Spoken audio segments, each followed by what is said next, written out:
Pemirsa, sektor properti pada tahun 2022 khususnya perumahan komersil secara umum diprediksi belum berkembang. Namun berbeda dengan rumah subsidi yang masih terus eksis akan terus berkembang pada tahun 2022.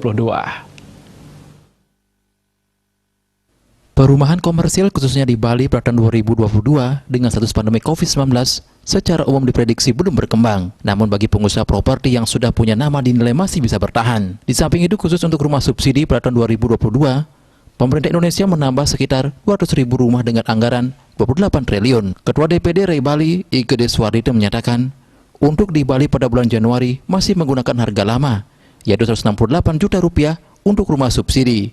Dan pihaknya berharap harga tersebut bisa dinaikkan oleh pemerintah sekitar 8%.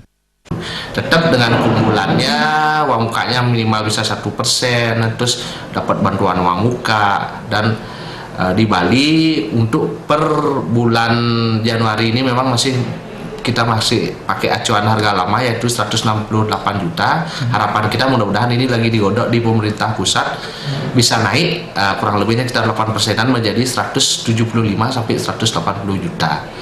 Di mana tetap angsurannya sangat terjangkau yaitu sekitar 1 jutaan.